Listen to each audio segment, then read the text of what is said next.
Welcome to the Huskers podcast.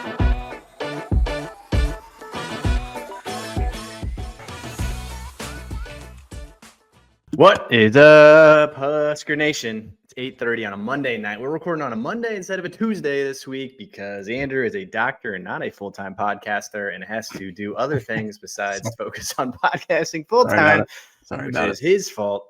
But we are here. We have jammed into a Sunday and a Monday an obscene amount of Houston Christian recap as well as Michigan pregame football. We've got stats. We've got 5 main points for the Houston Christian recap, and then we are going deep on the first Big Ten game of the season. We're pretty pumped to do it. It's going to be a fun one tonight. Andrew, how are we doing on a Monday evening here after a 3-0 start for your Huskers? Oh, I mean, regarding the Huskers, I couldn't feel better. Regarding my fantasy team right now, I couldn't feel worse. But yeah, I mean, God, we did what we needed to do. And it was just another nice, relaxing, smooth sailing Saturday. My kids were smiling. No one was scared to be around Dad. It was just, things went as we wanted them to go. God, that was a fun one to watch. The boys looked good. First, let's kick things off. Let's talk about the Huskers store first before we even get started. Huskers store, we got the Tom Osborne hat located there. We've got This Is the Year gear. I've got it back here. We've got Run the Darn Ball because we got a lot of adults and kids that are listening to the show. Run the Ball gear. If we die, we die. We got all kinds of stuff. Go to the huskeysstore.com. Make sure you guys check it out. I also want to start with a shout out to our grandma, Gaga, who listens to every single episode. So shout out to you, Gaga, for continuing to listen. She gives me feedback on every show, on how I look, on how I sound. And guys, she's in her 90s, pays attention every single day. She knows all the players, all the stats. And you got a little blasted on your posture last week. Blasted on the posture, but now I'm standing. Now I'm standing, looking straight at the camera. Get the chair out of there. And standing, we're screaming, microphones in face. We're doing this. Yeah. We're doing this for you, Gaga. We're doing it for mom and dad who listen to every show. So appreciate everybody who listens. Let's talk Husker football. Yeah, baby. 59-7 over Houston Christian. I mean, yeah. So back to what you're saying, the kids were loving it. We're high-fiving. We're like, wow, is Nebraska does Nebraska always score 75-yard touchdowns every play? It's fun for the kids. But it's been a fun few weeks, a very stress-free 2 weeks. Cincinnati was extremely stressful. But we have not had a stress-free week last multiple weeks ever. Here's some fun trivia facts for you. I'm gonna throw out for you. Okay. We're now on a 4-game win streak, dating back to the bowl game of beating BC in the bowl game, and now 3 straight this year. When was the last 4-game win streak for the Nebraska Cornhuskers? This is going to be so depressing. Can we skip? Nope. You got to answer. It's four in a row. 2016. Correct. Mike Riley. Yeah. 4 straight in 2016. We were like 7-1, right? We were 7. Well, we were 7-0 to start. 7-1, something like that. One of the most fraudulent starts of all time, but we did it and we were there. That was 2016. It's 3 presidents ago. A long time ago. Most of the players on the team were 10 years old or younger. But we are doing it. We're on a 4-game win streak. Also, it's Michigan week. And when was the last time we beat a ranked team? Also, 2016. Last time we had a ranked Big Ten win, 2015. Michigan State, right? 2015, Michigan State, Brandon Riley. 10 years. Yeah. So a freaking decade of our lives, we haven't beaten a ranked Big Ten team? Correct. Yeah. They basically just haven't done that in a whole they have 10 years. Woo! Frost never won 3 in a row. That was a fun era. Good Lord. Which is unbelievable. But regardless, let's back to the positive vibes. It's time. 59-7. Yeah. We've won the last 2 games, 127-7. Has not been close. The last 2 weeks. It hasn't even been that close. First time since 2007, we scored 50-plus points in back-to-back games. So vibes are high. Yeah. Offense is high. Yeah. And I also was thinking, one of the things I feel like we need to continue to convey, and it's one of the original things that Huskers was founded on, was like this fan base is so broken, and rightfully so. We're all broken. We all got a little bit of trauma of like learning how to win and be like appreciative and grateful for wins. True. I was enjoying it. I know you enjoyed the last 2 weeks. And now we've been like blasting stats out about how wonderful they are. And we're about to go through all these stats. There's definitely a very strong undercurrent of folks being like, oh, we haven't played anybody. Like, let's see him do it when they play somebody good. And, Rayola may be leading the conference in passing yards, but he hasn't played anybody. I need everybody to once again, as we started the show last week, remember that we lost to Troy and Georgia Southern in recent years. So let's all enjoy. I mean, who are we to W. be like judging how well we win? Like, well, it's just this thing that's like, when you lose these games or when you barely beat, or you beat a UTEP or an Arkansas State or one, whoever these teams are that come through, there's usually this like, well, we should have blown them out. Well, now we are. And now there's still this level of like, well, they aren't that good. Well, it's not blowing. They've never been enough. They've never been that good. It's not enough blowing outage. It is plenty of blowing out. We got 554 yards of offense. So we're going to talk about these stats, and I don't care about the haters and losers, of which there are many out there who are not fond of the stats. Offensive wise, let's talk about some of these fun ones because it's fun. We're 3 weeks in, and I'm able to look at the stats atop the conference, and we're there. And you're there. Yeah, you see the word Nebraska, and it's fun. It's enjoyable. Completion percentage wise, we are number one in the country at 79.3%. That's including Rayola plus Latif. Latif is 11 of 12, which we'll get into a little bit later. But the highest completion percentage in the country. Big time Holgerson impact there. 0 interceptions, also first in the country. Like that. Yeah. Very strong on pass offense, 5th in the country, 8th in the country in third down percentage, 9th in the country in scoring offense at 49 points per game. Total offense for 10th in the country. So top 10 in the country in total offense, scoring offense, third down percentage, pass offense, interceptions, and completion percentage. I'll take that. That'll do it. That'll do it. Yeah. I'll say that'll do.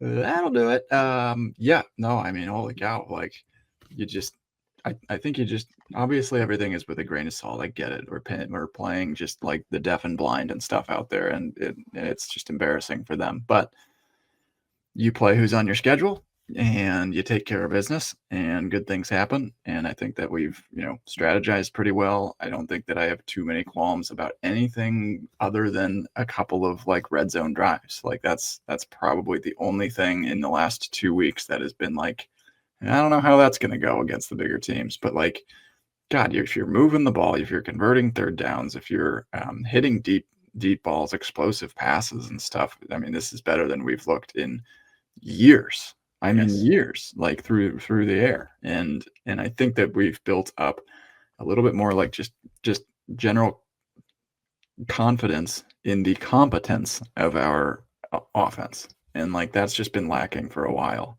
The fact that we can go, I think, 2 and 3 deep at the receiver position is something Nebraska like has kind of never really had. I mean, we had it a few years with like 3 wide with, Kenny Bell years and it's a long time ago, Westerkamp and stuff. But like, I mean, since then it's been like one dude, Trey Palmer, just go deep, and then some small walk on or something is just like the backup option. It's like not sustainable. So I like that. Like, we're spraying it around quite a bit. We already have 5 receivers that are over 100 yards on the season. And we have Mosey, who has 93 yards. So there's about to be 6. I just got 84, didn't he? Yeah. Well, he had a couple scampers himself there. But over the past couple seasons, the most 100-yard receivers that we've had over the last 5 or 6 years is actually 8 in a year. So we're 3 games into the season. So I don't know. We're spraying it around. It's awesome. And then I guess on the other side of the ball too, I know we'll get into that as well, but just speaking on the depth discussion, I think 47 players have registered a tackle now. Yeah, that was actually a weird one. Like, we'll get into that. Let's get into that in like a second. Huge number, but you love the depth. You love the confidence building. Like, that's we have huge. only the number 1 tackler Marshall with 7 tackles, which is very odd. Like, we don't have like a dog that has like 40 tackles yet, which is an interesting thing. All right, so number 1, I think overall, We're doing what we're supposed to do. We're getting back on. We're on track. We're on track. It's easy button football. We're scoring when we're supposed to score. We're like beating teams we're supposed to beat. We're beating them by scores we're supposed to beat them by. I think the last thing I'll say is like there's a certain element of I feel like rules taking on a little bit of more an edgier approach, which I appreciate. Like I don't know if you caught at the end of the half, we're up 38-0. And he very blatantly, like, because I had heard all his pregame, he's like, this is practice for us. Like, this is like preseason, basically. I mean, he called 3 timeouts when to get the ball back so we could practice a 2-minute drill. It went disastrously. But it was at least this is like, hey, we're doing this. We got to get the guys offense. We got to get them reps. We got to, and there's a certain level of like that plus like Holgerson throwing it deep with Latif up 50. I mean, throwing an absolute just laser beam like up 50 in the first quarter. For the jugular. Yeah. I was like, this Holgerson does not care at all. I mean, they were already dead, and we were just stomping on their corpses. It was very. All right. So number 1. Yeah. That's kind of boring. We're beating teams we're supposed to beat. Number 2, the QB situation. So this is an interesting one too. Yes. Again, like I think in the heat of the game, I was just enjoying it with our, my kids and your kids. You're having a good time, and we're like, it's like a joyous. I was very present throughout the game. I was loving Dylan. I thought he was extremely solid. He's 15 of 21, 222 yards and 2 touchdowns, no interceptions again. He had, I think there were 2 drops because the one that Lindenmeyer dropped, which was like, to me, it was like so funny to see him drop the first one after getting engaged of like, like welcome to marriage, buddy. Just like, everything was just, you just got so much going on. Overwhelmed. Yeah, just completely overwhelmed. The wedding ring, just everything falls apart on the kid. But so we had 1 drop. I think Barney dropped 1, and then he had 3 that he threw away intentionally. So he's basically like, throws away 2 drops. Like, I mean, basically perfect if you take away all of the misses. If you take away the misses, you didn't have any. So I thought he was methodical again. I mean, he's completing 78% of his passes on the season. Big Ten rankings wise, I just posted this earlier today. He's first in the Big Ten in completions. He's got 72. He is first in interceptions because he has 0 so far. So 0 is first. He's second in touchdowns with 8. So he had 2 more last week. He's second in passing yards, only behind Jaden Mayava of USC. So he's got 829 passing yards, second in passing yards a game at 276, and third in completion percentage at 77%. So overall, he's first, second, or third in basically every stat that matters across the Big Ten, as well as nationally. He's 5th in the country in completion percentage, with Carson Beck leading the country only at 79%. He's at 77%. So, I mean, that's crazy, actually.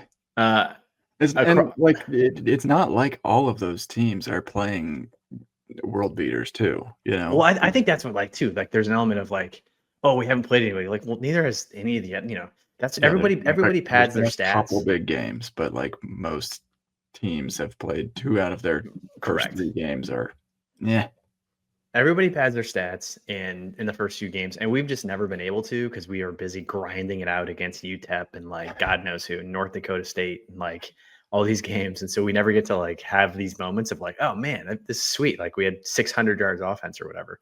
Yeah. So I was very present in the moment. I thought he did awesome. Latif comes in, and again, I was loving it. I was just like, he was 5 for 5, 126 yards, threw an absolute bomb. On the season, he's 11 for 12. So he's completed 92% of his passes, 254 yards, 21-yard average. He's got a rushing touchdown, 32 yards rushing. He's got the juice.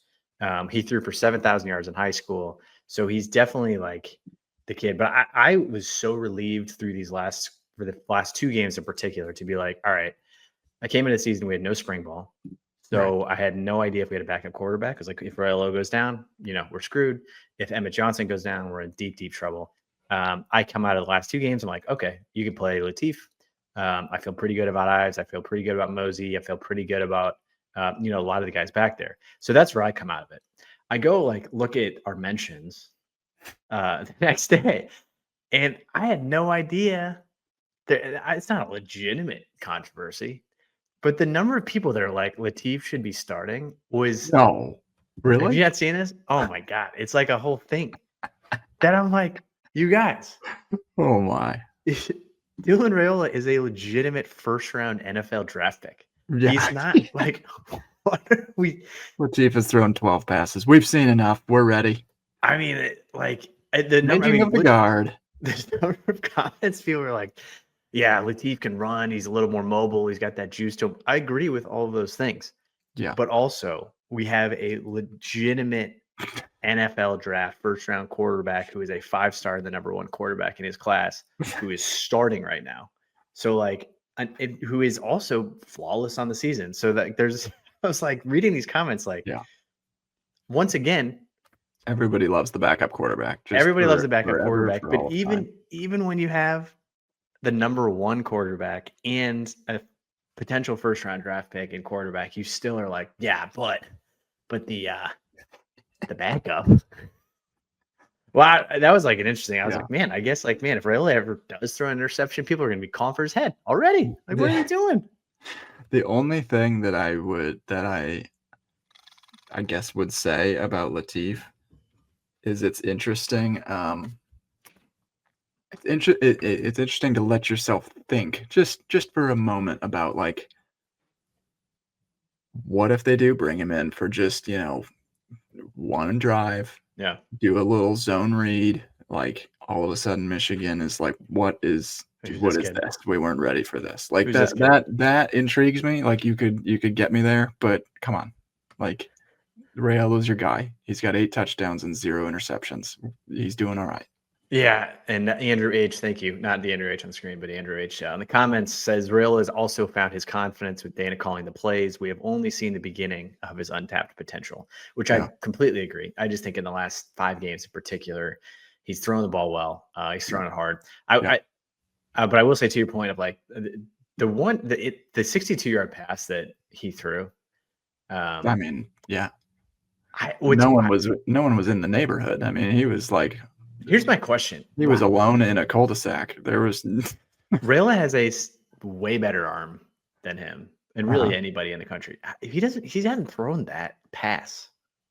He had key on. I mean, he had that 40-yarder that was a little bit underthrown, and So, I would say that that's kind of the dig on him, though, right? Like that's kind of been the one. Like if you were gonna scrutinize one aspect of his game, it's like Rayola can't seem to beat man defense. That's allegedly, and none of these first 3 teams have played that. And then can he hit the deep ball like more reliably? I mean, last year it was the same thing. It was like, you had that pass off the fingertips in the end zone to beat Illinois, completely different season if he hits that.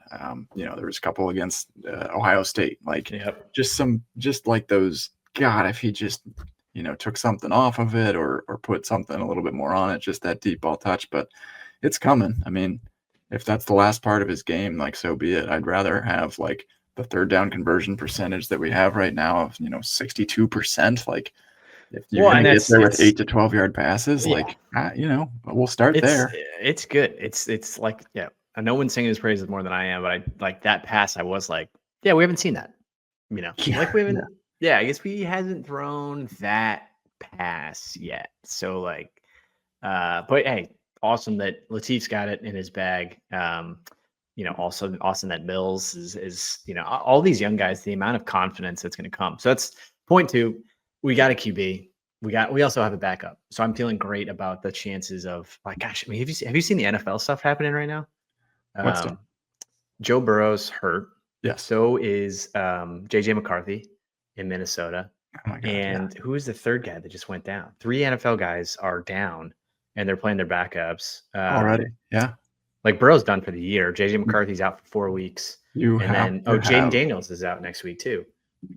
All 3 of those guys. I mean, that's obviously NFL. You have to have depth to win in the Big Ten. Like that's everybody needs to know that. It was shocking that he could not, or that he did not get hurt last year. Like to me, it was like, holy cow, he just went an entire season without missing significant time. Something will happen. It always does. But so it's good to know we've got Latif.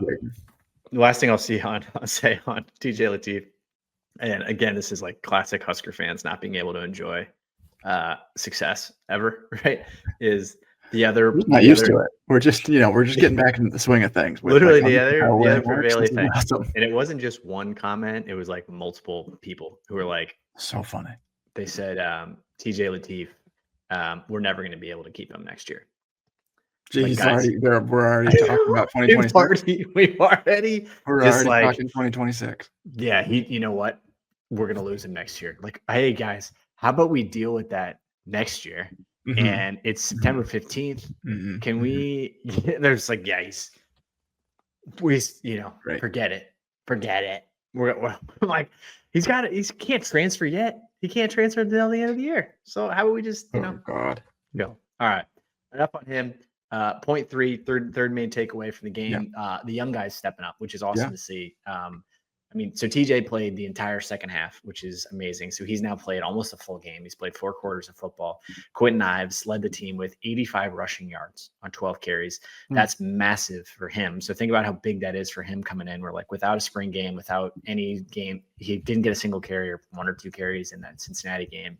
To then get 12 carries, 85 yards, massive for him. Cortez Mills had the 62-yard bomb, 3 catches for 98 for him. And then Ja'Cory Varney had his first career receiving touchdown, which is crazy. That might have been the craziest fact. I just thought that he had like 10. Well, because he had all of his like long touchdowns are on like reverses and 3 rushing touchdowns, right? They're like reverses and reverse handoffs and inside like stuff. So, funny. Big time. So I think the fact that we got to see all those guys, a lot of flashiness from a number of different players. So I think it was just good to see him out there. It was literally like felt like a spring game in a lot of ways to be like, oh, that guy's good. Totally. Oh, nice. He's good too. Yeah, right? I love the depth building, and I like being right about some of these guys, or at least you feel like it right now. You're feeling a little bit vindicated, and you're just like, I knew that guy was going to be good. I knew Dawson Merritt was going to be a stud, and he's being a stud. And and you just like to see them develop and then get ready for the big time. Number 4, the black shirts look good.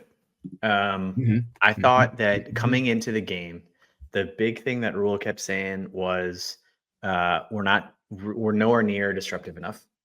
I don't think we had a sack coming into this game. We had 3.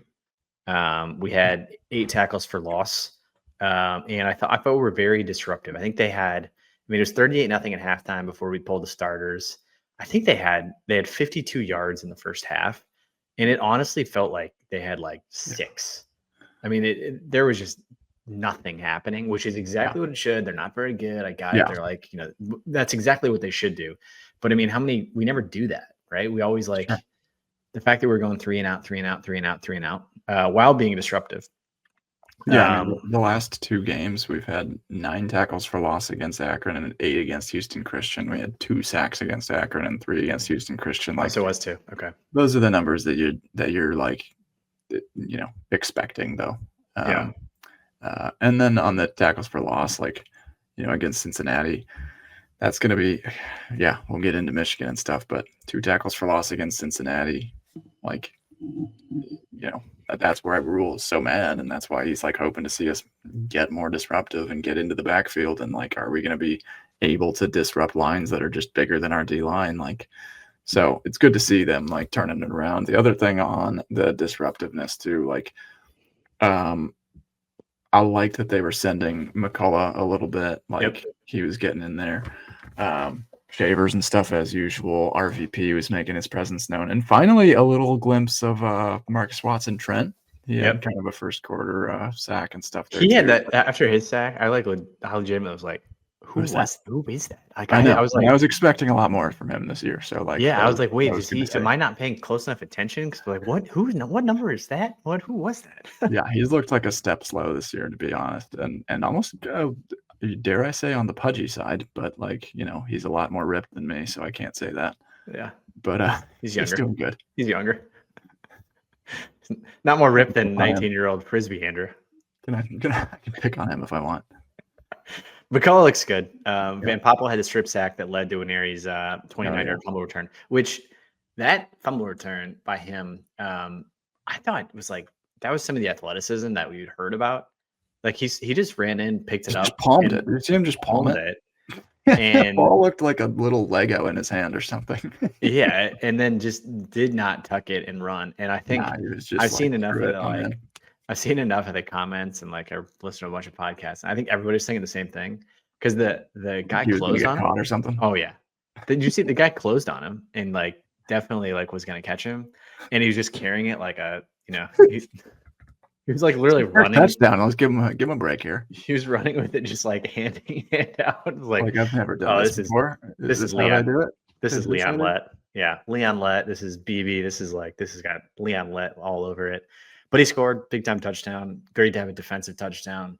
No interceptions. No interceptions. I mean, they didn't really throw the ball. Regardless, I think you at least showed enough flashes to be like, all right, they can do this. I still have high levels of concern about our ability to stop Michigan, which we'll get into a second. They weren't as like, yeah, we're just not as big on the offensive line as we were last year. I think we miss Nash and we miss defensive line. Yeah. on the defensive line and we will miss Ty. Ty. Yeah, Yeah. Ty and Nash big time. And Butler. I mean, gosh, Butler. He was pretty physical too. Yeah. Final thing on the Houston Baptist Christians, who were extremely bad at football. I think there's a certain standard that Rule's holding him to. You listen to his post game.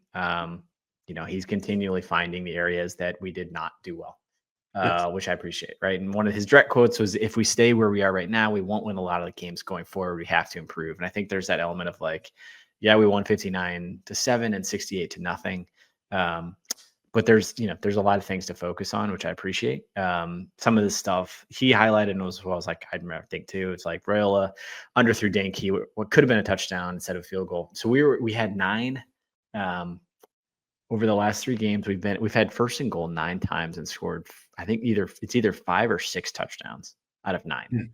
One of them was a field goal, and 3 were like the Emmett Johnson fumble. 3 did not score touchdowns, which is like, against this level of competition, you got to score every single time you have first and goal. That was one thing that Rayola highlighted. The offensive line run push, I thought was okay. I thought we ran the ball pretty well. So all in all, it's like game plan, but it wasn't quite like as dominant as I felt like it was against Akron. And Archie Wilson, nothing. Just hanging out. The one thing God. Honestly, just the visions of him like sitting on the sideline, because you can tell that what like, did I sign up for? They just exactly. He's like, It's part like, of this me is is like, dumb. he's just like, what did I come here for?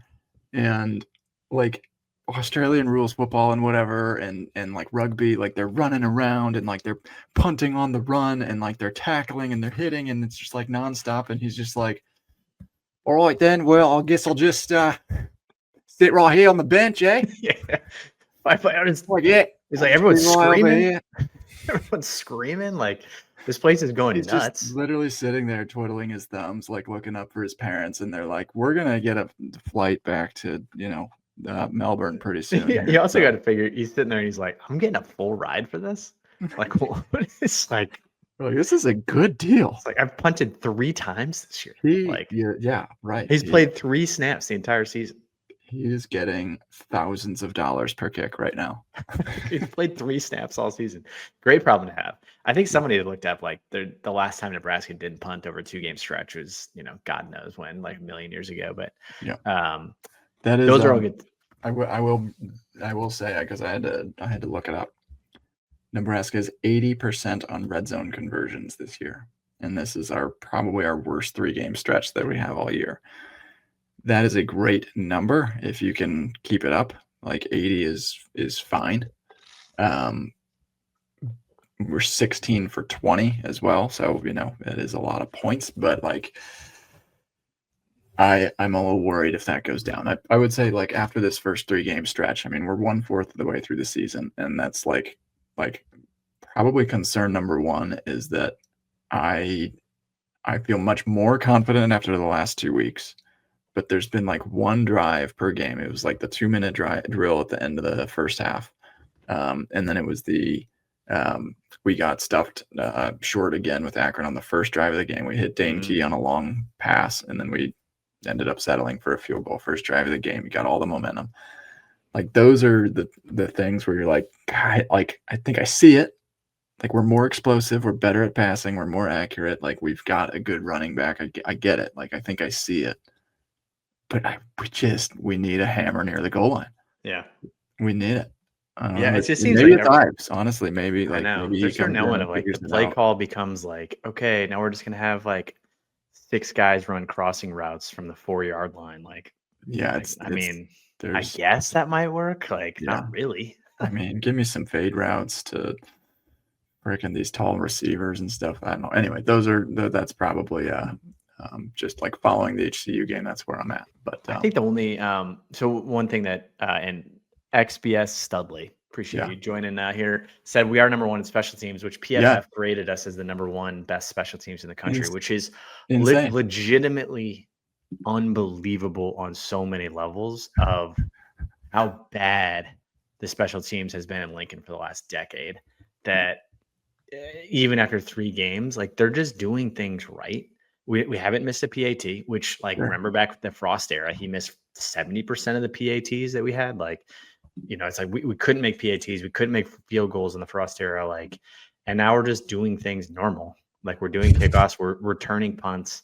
It's like the things that it's so silly to say them out loud. Like, oh, we're returning punts now. Like we haven't returned a punt in a decade. Now we are returning punts. We're kicking off. We're doing the things you're supposed to do. We're good on kickoff coverage. We're good on punt coverage. I think the things are doing well in that category. The one area that I was like, Hull has kicked out of bounds on a kickoff twice or 3 times now. Yeah, and I don't understand what's happening. Had one. Well, I mean, what are we doing though? Why is it even going near the sidelines? Like, No idea. Like the field is huge. You would think. And Hull doesn't even kick field goals anymore. So like, what are you doing? Like, why do you? Despite playing soccer, I don't know that I could kick it from the middle of the field straight to the sideline in the air. And we are launching these suckers out of bounds. But yeah, I don't know. That's definitely something that needs to get cleaned up, and especially if that's like what Hull is going to be doing this year. Like, he's perfect on the year, right? So that's what I'm saying. Is like, no reason so we've got him from place kicking. So all you do, Hull, is place kick, and all Alvano does is runs us on the sideline, and that's it. So your roles are very clearly established right now. He's just over there, and it's like, yeah, like, you guys remember me? We're like, no, we don't. They just send him up to concessions, and the concessions are so bad at Memorial Stadium, it takes him like 45 minutes to come back down. Yeah. Like, where did he go? Like, we sent him up to he went way up high. We really wanted some runs. He's up in the bleeders. Giovanna's dead. Yeah. I don't know that. Especially when you're like a kickoff, you have like all the time in the world, and there's just nobody around. Just go freaking kick the ball. Anyway, all right.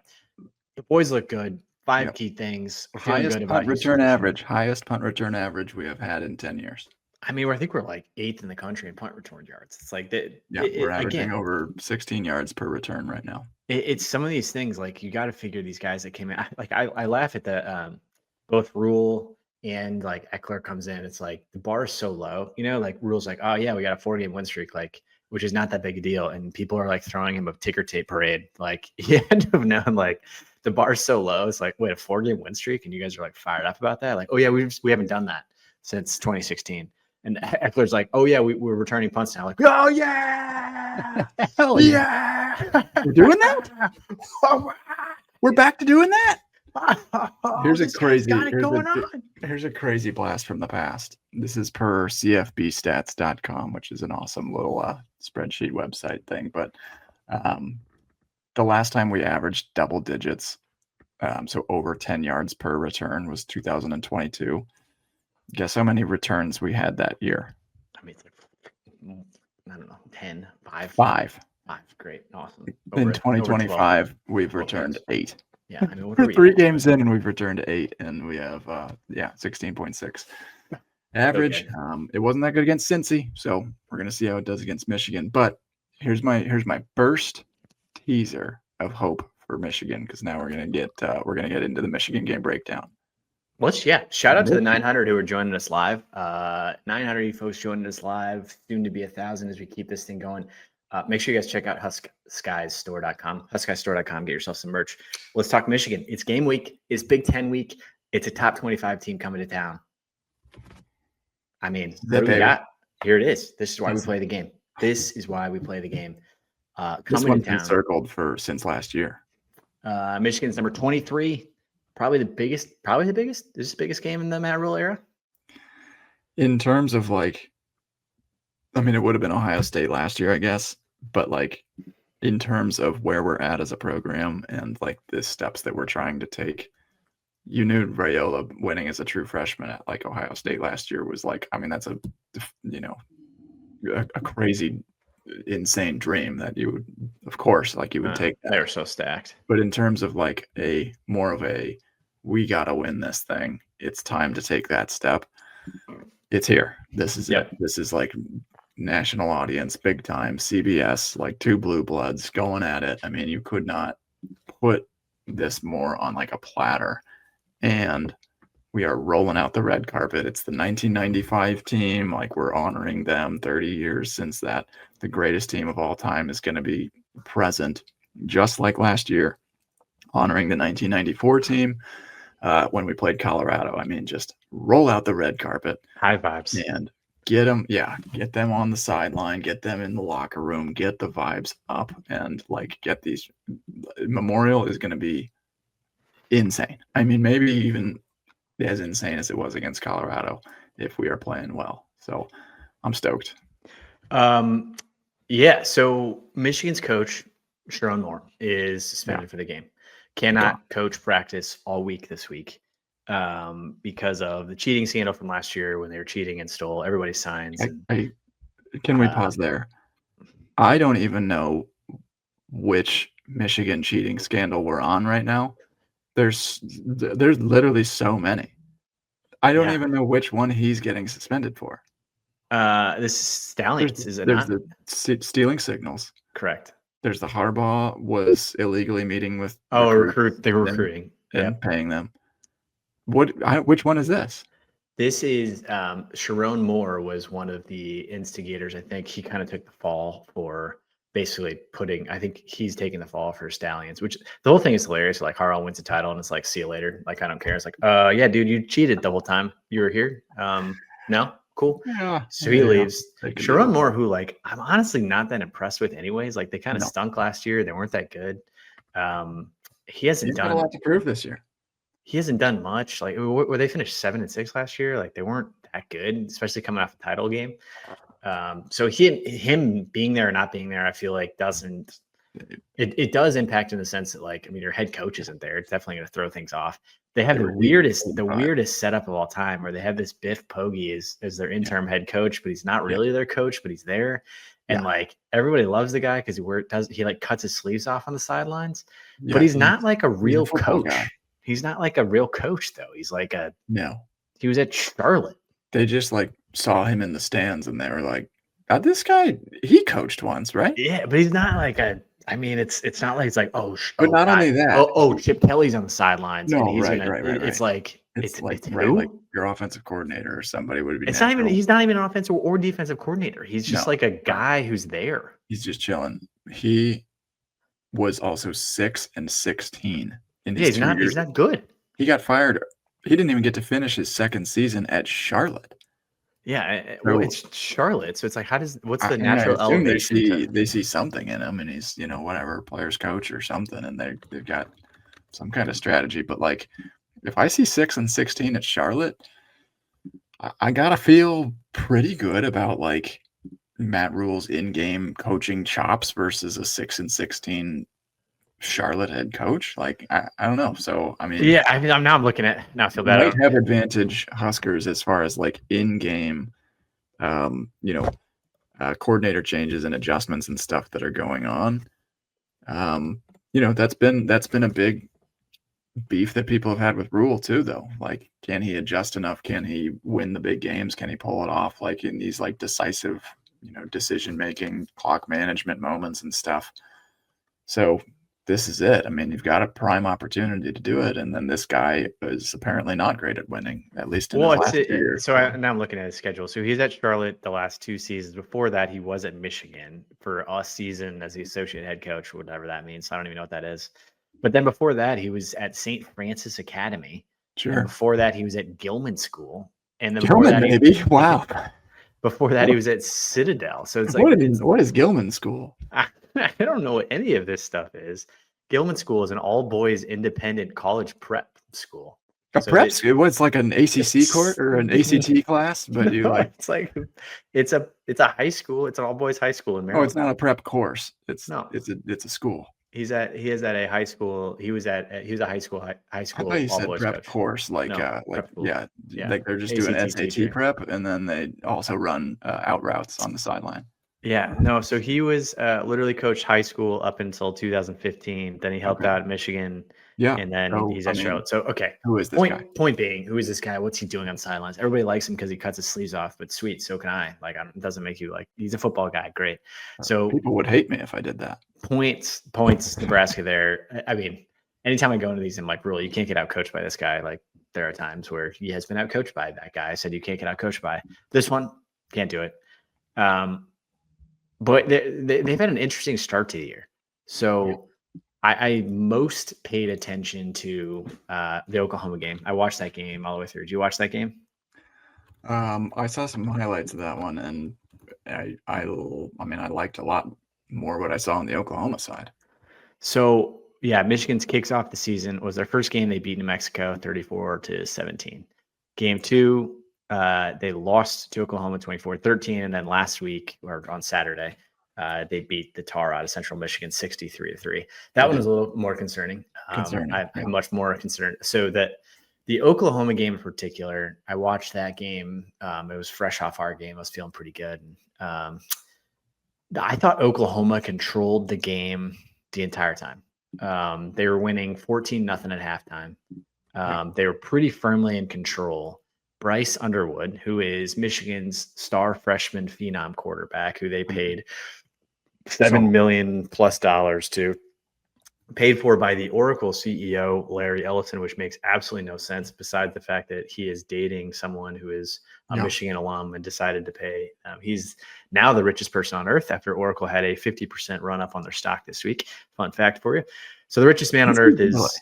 Yeah, richest man on earth is Larry Ellison, who's now funneling money into Michigan's program for no reason. He didn't go there. It's crazy, I think he's an Illinois grad. Yeah, Illinois grad. He's literally dating his girlfriend is this like 41-year-old Michigan. Can you imagine, even if you had all of the money, which he's got all of the money, can you imagine just throwing it out there to another Big Ten team? I don't know. My wife just nag. Here, give me $10 million. It's like, what?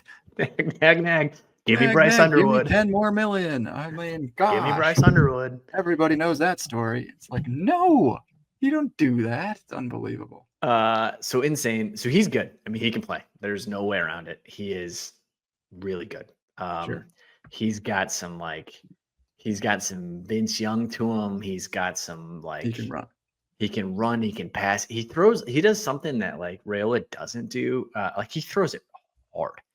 Like you'll see it on Saturday. He throws these just absolute darts that, and here I'll take this with a grain of salt because he struggled against Oklahoma. He was 9 of 24 against Oklahoma throwing these darts. Love that. So Rayola throws a much softer ball. Really good looking incompletions. Well, but he throws, Rayola throws a softer ball that I think it's like, I don't know, why does he like lob everything? He kind of like throws a softer ball. Well, he's got an 80% completion percentage on the season. And he's throwing these darts, and he was 9 of 24 for 142 yards. So, that's he was struggling big time against Oklahoma. He didn't run at all. In fact, he ran for negative yards. Negative yards against Oklahoma. 2 games. Against New Mexico, he ran for negative yards. But the way that game flowed was, I'm going to pull it up just like I have the stats, but they, hang on. It was there. So it was 14-0. Oklahoma's dominating going into the second half. Michigan busts out a 75-yard run on the first play of the second half. And then they kind of traded blows the rest of the game. But it really never felt like Michigan was going to win. And Oklahoma, this is a 6-6 Oklahoma team.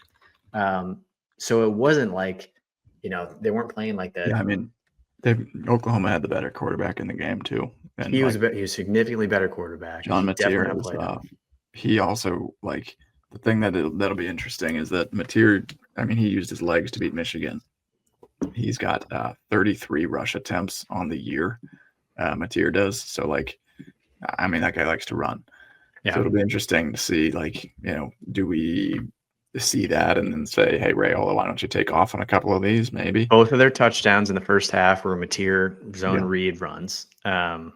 Michigan's first half drives were 5-play punt, 7-play punt, 3 and out, 13-play missed field goal, end of half. So all of their drives in the first half ended in either punts or missed field goals. They scored this touchdown right at the start of the third quarter on the first play. And then they went punt, fumble, field goal, punt, downs. Wow. So it was not like an impressive offensive performance from them in that regard. So that gave me some confidence. And then they went and put up 63 on Central Michigan, and that kind of evaporated some of that confidence that I had. That was probably mostly irrational. But the other part, though, in that Oklahoma game that I was looking up, so they only converted 3 out of their 14 third downs. And we were talking about it last week that third down conversion percentage, both offense and defense, is a huge. It's a big predictor of success. The top, I was tweeting it last week as well. 9 of the 12 playoff teams were in the top 35 in third down conversion percentage last year. Wow. So, it's a big predictor of if you can convert and you can keep your offense on the field, you're just going to end up with more points. That's just how the game works. Science. And so they went 3 for 14 against Oklahoma. And they were actually only 6 for 13 against New Mexico. Granted, New Mexico just beat the tar out of UCLA. So New Mexico, the next Big Ten team, is, actually maybe they're okay. But 6 for 13 against New Mexico. They're 52nd overall in third down conversions, despite their absolute beatdown of Central Michigan. Nebraska's third down conversion defense, top 10, 21%. Holding teams to 21% at 8 of 38 overall. So I think you got to can we bow up and maybe enforce Underwood into some passing situations that he doesn't like? The thing that I keep coming back to, and I know you do as well, is there were moments last year where Rayola was just a little. You could tell he was a little off. You could tell he was a little confused by defenses and looks and didn't snap, hold the ball. Where am I going? Oh crap, run. Oh crap, throw it. Oh crap, sack. That's what Bryce Underwood is right now. Yeah. There's just nothing saying that any true freshman anywhere in the country, it does not matter how good you are. If we believe that Rayola was as hyped up of a quarterback as he was, and as Bryce Underwood is as hyped up of a guy as he is, if you it is such a different speed in a game like this. And at this stage at Oklahoma, followed by at Nebraska. I mean, at Oklahoma, he was lost. I mean, 9 for 24 is bad. Yeah, very bad. That is very bad. And we just need to keep him guessing. We have to keep him on his toes. Or on his heels. So he was 9 of 24, which is 38% completion against Oklahoma, but he's 46 of 80 on the season. He's under 60%. He's one of the only Big Ten quarterbacks under 60% in completion percentage. He's got a pick. He only has 2 passing touchdowns on the season. So out of those 63 points, not a lot are on him. I would completely agree. It's you get in his head, you rattle the kid, you do what you got to do to get that 9 of 24 type game, get those third downs. Because I mean, there was a clip that went viral of him getting into a fight on the sidelines with Justice Haynes, their running back. I mean, that's the stuff you're trying to force of how can you get this kid so rattled that he starts yelling at his more experienced players and they're yelling at each other. Speaking of running backs, yes, their running backs also extremely good. They have some solid dudes. Yeah. And this is coming off of losing Donovan Edwards and Khalil Mullings, who are both in the NFL. Not one, but 2 running backs in the NFL. And they replaced them with 2 future NFL backs. Here's the questions. One, Justice Haynes actually didn't know, came from Alabama. So he's an Alabama kid, played there 2 seasons, played a little bit, not a ton, and now is. Do you know who the top 2 Big Ten rushing leaders are in yards? Well, EJ's got like 300 something. So is he Number up there? 1. Number That's 1 what is I'm Justice talking Haynes. about. Number 1 is Justice Haynes Oh. for Michigan. Number 2, Emmett Johnson. So Interesting. we have the 2 best running backs, and you could argue 2 of the better quarterbacks going at it. So this should be a fun game. But Justice Haynes got 388 yards. Emmett Johnson's got 326. Yeah. Emmett hasn't played in 2 different halves. He didn't play the entire second half against Houston Christian and barely played against Akron. So 326 to be second in the Big Ten, especially in a run-heavy conference, is good. Justice Haynes can play. He's got breakaway speed. Their offensive line is good, not elite, and they're very injured right now. They had 2 starters down against Central Michigan, which clearly didn't stop them. I think they're both supposed to be back, but this is not a like Joe Moore Award level offensive line. They're not as good as they were. They're struggling a little bit. They're still big. They're still strong. I would say it's still probably the biggest area of concern for me is with the Nash tie being gone. Of like, it's still a Big Ten big boy offensive line. This is not Cincinnati. This is not Akron. This is not Houston Christian. Yep. So probably my number 1 biggest concern there is, can our defense get some pressure? Even though this is not their national championship level line, it's still a very good offensive line. So I would say that's probably one biggest concern. Yeah, I mean that's where they pride themselves. They had 8 rushing touchdowns last week. 8. That is not a little amount of rushing touchdowns. Justice Haynes has had 159, 125, and 104 yards rushing for 7.92 yards per carry on the season. So they like to run their number 15 rushing offense in the country. I don't like it one bit. I think that is like, if you're going to pick any key matchup in the entire game, I think we would love to be able to make them pass. Like our secondaries held every quarterback to under 70 yards passing. I think that would be advantage Huskers if you can stop the run. But that's going to be like where Michigan is like, oh baby, just line it up and pound the ball. So it'll be real interesting to see if we can bow up and stop the run. Speaking of holding quarterbacks under 70 yards, so another very high level of concern is now that Bryce Underwood ran last week. What did he go for? 100? He went for 110 or something last week, which is what do you have? 114 yards rushing. Big time concern because of the way the Sorsby ran against us for Cincinnati. And he did not run at all in the first 2 games, which I'm like, I don't know what happened in the first 2 games that they just like gave him the green light. Still very concerning that he ran for 114. Sorsby, I've been like very closely following because I'm like, I'm pretty sure this kid is like really good, and we just shut him down. So the 2 games since, so game 1 against Nebraska, we held him to 69 passing yards. He goes to Bowling Green, and he goes 17 of 24 for 333 yards. Nice. Followed by Northwestern State. He was the highest graded passer in the country. Was perfect, 15 of 15, 253 yards, 100% completion percentage, 6 touchdowns. So he has 9 touchdowns since playing us, which he had 0 passing touchdowns against us, and 1 interception. So to go from 69 to 333 and 253. God, 6 of his 15 completions were touchdowns. That's 15 tough day for Northwestern State. Yeah, tough day for Northwestern State, but the kid can play, and I'm like, okay. Yeah. Hopefully they take some of what they did to shut him down and hold him to 69 yards and apply that here at Bryce Underwood. I think that's like the big thing you got to figure out. That's my like continuing to like, this is what I do. This is like what I do in like the pre-games where like I've now put together like now I'm shocked that we could lose this. Because I'm like, well, obviously, like I've ignored the fact that Sorsby also ran for 100 yards and basically was able to run whenever he wanted to and did whatever he wanted, and just ignore that part and be like, well, he only threw for under 70 yards, so therefore, yeah. I mean, so overall, if we're going through and breaking down kind of the unit by unit thing here for our last bit. our offensive line versus their defensive line, I think is maybe neutral. They lost a lot on their defensive line. Our running backs and our running game versus their ability to stop the run, that's going to get pretty neutralized as well.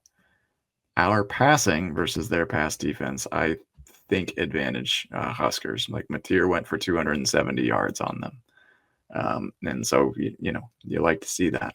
But it was for like a 7.9 yard average. Like that's right in Rayola's wheelhouse and stuff. So that's going to be probably where we have to beat them is through the air. I think Emmett will do his thing, and I think he'll catch a lot out of the backfield and stuff. But and I think our O-line will hopefully hold up. I just our run game up the middle on them, not so sure. On the other side of the ball, our D-line versus their O-line, that could be a problem. We'll see. They are a remade O-line. They are a very good rushing team, number 15 in the country. But everybody said after the Cincinnati game, like, this is the weakness. Like, this is what needs to get better. And this is, like, your time to show, like, here's how we're getting better. We're changing our fits or our schemes or whatever. Like, we're going to force them how to throw. Our D-backs versus their receivers advantage Nebraska. Like, they don't really have somebody that is going to completely take the top off. They've got, Underwood is solid. He can throw it. He can sling it a mile. But I think we are going to fluster him, and I think our D-backs can hold him to a pretty frustrating day. So really, what it comes down to is our rush defense versus their rush offense. Yeah. Is probably the one big thing that needs to be stopped, and then can our passing offense like take it over the top enough? And then the final thing that I think is actually like, which is like hilarious that I'm looking into this as just a Big Ten football fan, but our punt returns versus their punt return team. This is how like Iowa wins. This is how great teams end up winning. We do have 8 returns. We have an average of over 16 yards per return. This is our best average that we've had in quite some time. Michigan has 1.1 yard per punt return. They have 7 returns, I believe, for 8 yards. So, advantage Nebraska on punting and special teams. I think that could be your difference.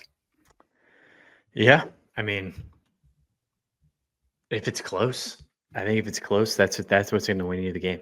I mean, you've got a kicker that hasn't missed.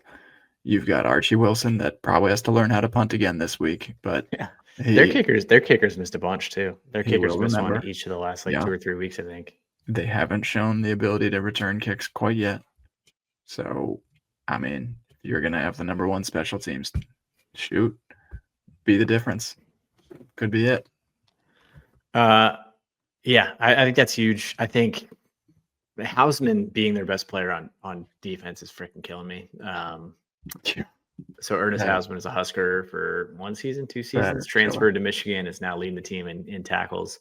Yeah, I led him last year, 89 tackles last year. I think it's gonna be. I think yards are gonna be really tough to come by. Mateer had no issues driving the ball on him, and he had a fantastic game like against him. So I think as I'm looking up their stats, they had they had 400 yards against this Michigan defense. That's from an Oklahoma team, 270 passing, 138 rushing. So Oklahoma moved the ball at will. They didn't have a ton of issues with it, but Michigan is they're still Michigan. They're still extremely strong on defense. They finished the year extremely strong last year, beating Alabama in their bowl game, beating Ohio State 2 straight games, follow that up by 3 strong games this year. So they're not quite their title game level, but they're still very well coached.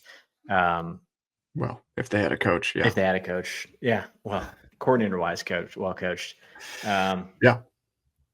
But it's time. I think it's time to, it's like, it's It so is time. crazy. You couldn't pick a more evenly matched game just like on paper right now. I mean, you couldn't. It's like it's got tons of storylines. I can't believe game day's not there. It's like, I know, astounding. They're going to Miami. Illinois at Indiana, and then Michigan's at Nebraska. Like, come on now. What are we doing? Going to Miami? Where's Big Noon Kickoff is going to Utah? God, But the bussin' with the boys are going. It's the Bussin' Bowl. Josh Pate's in town, and Pates will be there. Will Compton will be there. Taylor Lewan will be there. I think what's like broken about me is like this. So we haven't beaten a ranked team since 2016. It's 25 straight losses.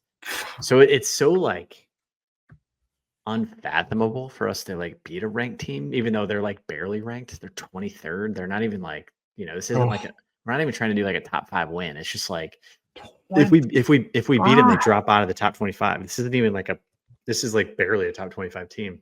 Yeah. But 25 straight losses, like, I don't know. It's like you come up on these losses. I said we'd lose this game and then finish 10-2. But I'd love to win this.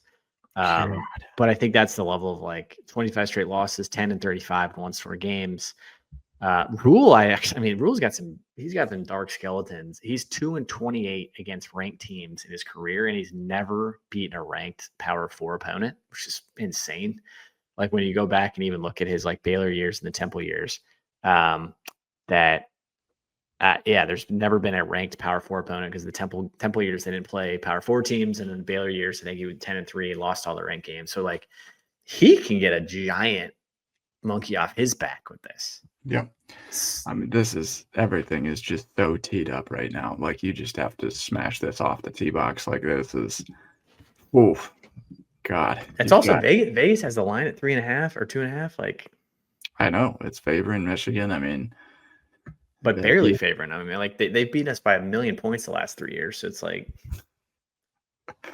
yeah, I'm just excited to see the environment. I'm excited to see like, do we come out and actually perform in a big time game and stuff like this. I think Rayola's been licking his chops a little bit to kind of, this is like the next step, right? Like this is why you bring big transfers on campus. This is why you bring Rayola in here. Is we've been sorely missing just solid quarterbacking play, turnover-free football, like lack of penalties, an offense that can beat you every which way, and we might finally have it. But it's time. Like I don't want to say you have to win this game, but if you are remotely entertaining, and I am entertaining the playoffs, you can't get in without this game.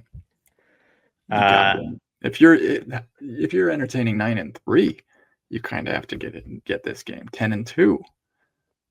Here's something to wet the whistle too a little bit. That we're allowed to do this because I'm not a coach. We're taking it one game at a time. I got it. Yeah, one game at a time. We're all focused on Michigan, all eyes on Michigan. But go on. Huskers' future opponents this weekend. Minnesota lost to Cal. Sure. Northwestern got their doors blown off. They are a JV team. Yeah. They are terrible. And UCLA fired their coach.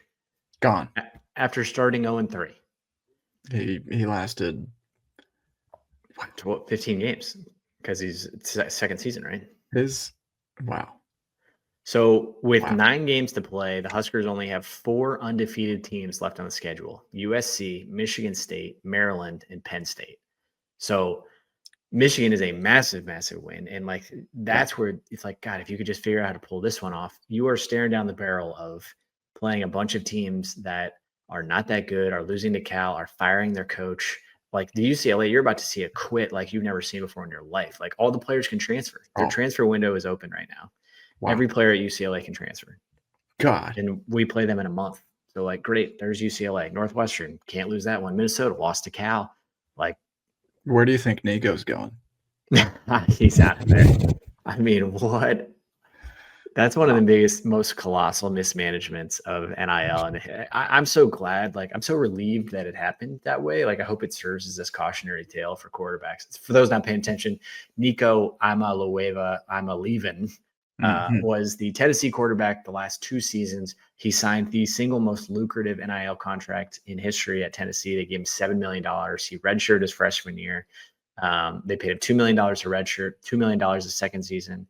He quit in April, right after the spring game. He said he wanted more money. He said he wanted Bryce Underwood money. They said no. So they're like, fine, I'm leaving. Goes to UCLA, of all places, is 0-3, 58% completion percentage, and now doesn't have a coach. Truly one of the most colossal mismanagements of NIL of all time. That is But something. but those are future opponents, and he's their quarterback, and like hopefully he transfers and doesn't play there, and hopefully Minnesota never recovers, Northwestern never recovers. I don't think Maryland's that good. I don't think Michigan State's that good. I do think USC is pretty good, which is unfortunate. Yeah. And I think Penn State's good. So we still have strength less on the schedule, but like if you allow yourself to like be like, oh my God, if we beat Michigan, like I mean, the door is open. It's open. the choo-choo and the steam engine that comes from that. Crack. I mean, it's open a crack. Like they're favored. They've probably got more talent than us. But home game. I mean, it's you like just gotta kick this door open. You gotta win this freaking game. You just kind of like in a lot of ways. It reminds me of like, I don't even know. The one that pops in my head is like the Minnesota COVID game when like Minnesota came to Lincoln and like 17 of their starters had COVID and couldn't play. And so they're like, oh wow, like their entire starting offense is out, and like PJ Fleck can't coach, and they came in and like linemen on ventilators they had their third string quarterback playing and their fourth string running back, and their fourth string running back had like 260 yards rushing. And it was just like, wait, what? And like this feels like that in the sense of you're like, they're bringing a freshman quarterback who's in his fourth game, who, yes, he's a phenom, but he's still in his fourth game. You're bringing a head coach who is not really a head coach. Their head coach is out. A lot of their offensive linemen are hurt. Like it's set up in a way that, I don't know. It's set up in a way that like in previous years, I mean, if you look at like the wins at PDF the last few years, it is not pretty. I mean, some of the scores the last few years, they beat us in 2023. They beat us 45-7, 2022, 34-3, 2021 was that close one in Lincoln, 32-29 with like the most insane finish of all time. But then the one before that was 56-10. So the last 4 games that they beat us, they've just blown our doors off. This one's not going to be like that, hopefully. But that's where it's like each of those 4 games, like when they came in 2 years ago, I was like, yeah, we're not beating this team. No chance. Yeah, I know. This is like, this is huge. This is a good Michigan team. They are not an elite Michigan team. They, I think, could be very good, but like, gosh, they're early in their development of him. It's just freaking win this game. Oh my gosh. I think we got it. I mean, I predicted at the beginning of the season, but that we lose this game. But now that like we're in season and I'm on a podcast with 1,200 people that are like listening every word, I think, God, what if we do? I think this is it. What if we win and we just keep winning? I did predict we haven't lost in like 9 months. Before the season, I thought we would win based on, do we have a defense that can frustrate their quarterback enough? And I think Oklahoma showed that they can get that Michigan offense off of the field. 3 for 14 on third downs. That's where the game is going to be won. Is if we can hold their rush offense just enough, I think we are going to demolish Bryce Underwood. I think it's going to be an absolute. And then it's going to be his legs. That's going to be a problem. But like, gosh, it's going to be a slobber knocker. They're going to run 50 times. I think they're going to run 50 times. They're going to pound the ball. But hey, if we can hang on, if we can score quick, if we can like make plays, if we can throw the ball like Mateer did, like you're looking at it, force them to throw. Pretty good game. All right, folks. Thanks for listening. Huskers W coming up on Saturday. We are going to be celebrating all night. It's going to be a great time. Thanks everybody for listening. Let's beat Michigan. Go Big Red. Baby.